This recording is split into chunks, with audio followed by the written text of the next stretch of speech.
Breaking right now, a new study by a policing project finds black drivers are stopped at significantly higher rates than white drivers here in Nashville. The study was called for by former Mayor Megan Barry after the Jacquees Clemens police shooting. News 4's Rebecca Cardenas live at City Hall for us. And Rebecca, how is the Community Oversight Board reacting to this? Well, Tom, Tracy, they don't think that it was worth the taxpayer money. It cost about $175,000, by the way. They say the findings of the report are overwhelmingly what they've been telling the Metro government for years. Now, the Metro Police Department, on the other hand, also reacting to this. They told us that they are not shocked by the findings of disparity in this report. In a statement to us this afternoon, they say MNPD has consistently acknowledged for years that black drivers have been stopped at a higher rate than white drivers.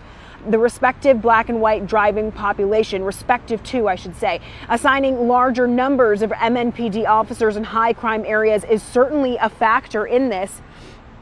And they also go on to say there, as you can see on your screen, that today's report observes disparity is not necessarily evidence of discrimination. Now, while the Community Oversight Board appreciates the work the policing project did, they want to be taken more seriously as a grassroots organization.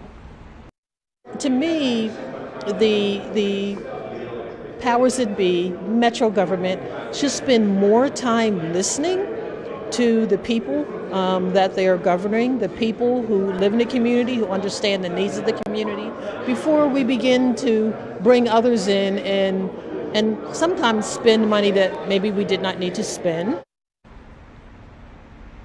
Now, the report also found that traffic stops in Nashville are not effective. I'll explain what they mean by that and how they found it tonight at 6. Tom and Tracy.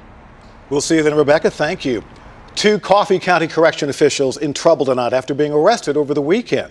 First, a former correction officer is behind bars for something that happened last month. Police say Justin Blake Taylor and an inmate were involved in an incident in the Coffee County jail. The internal investigation wrapped up and he was fired and arrested on Friday. The second incident happened a week ago. Michael Merrill is a correction officer for the Coffee County Sheriff's Department. He was charged with reckless endangerment for shooting his rifle into the air on his back porch while drinking.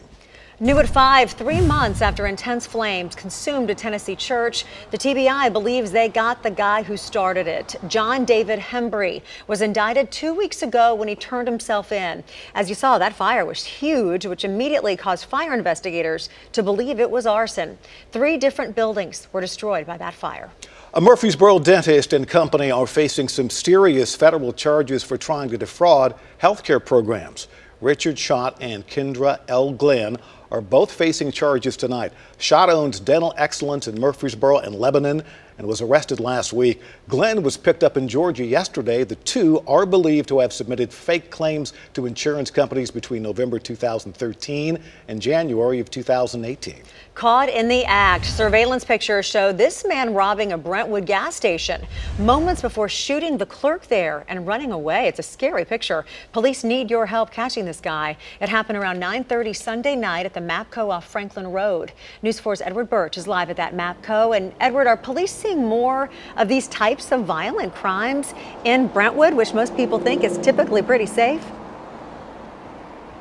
You know, Tracy, talking with Brentwood police, they say that they've certainly seen an increase in those car break-ins, the smash and grabs. But when it comes to these violent crimes, such as armed robberies and shootings, they aren't seeing as many. Now, people that I've talked to also say that they've come to this gas station a lot, and they are definitely keeping their guard up. Kind of seems surreal. I always feel very safe here. Laura Rosenbaum comes to Brentwood regularly for work. She was floored after she heard about the shooting and robbery at the Franklin Road MAPCO. 9 o'clock on a Sunday night, it's still something getting gas. I mean, honestly, I'd feel safe at a gas station because it's well lit. So that's really frightening that happened. If you're in a well lit place and in a town like this, I wouldn't think about it. Violent crime in Brentwood just sounds crazy. It's something that definitely had us have our guard up a little bit. Tyler Kimbrough works right next door to the MAPCO, which sits about a half mile from I-65. It's a huge access point. Brentwood, Harding, those are both really big exits with a lot of ingress and egress. Kimbrough says his business is making changes in the name of safety. We don't want any of our employees, especially our female employees, leaving at night alone, leaving cars unattended, and we're trying to cut back on you know, we really are trying to suggest people don't work any after hours. And while Brentwood police say they haven't seen an increase in violent crime, they do encourage people to be vigilant, especially now that it's darker when folks are getting off of work, and especially now that we're entering the holiday shopping season. Some good news tonight. That clerk that was shot here at the MAPCO is back home. He was released from the hospital earlier today. Tom and Tracy. Got to be so careful out there, Edward. Thank you.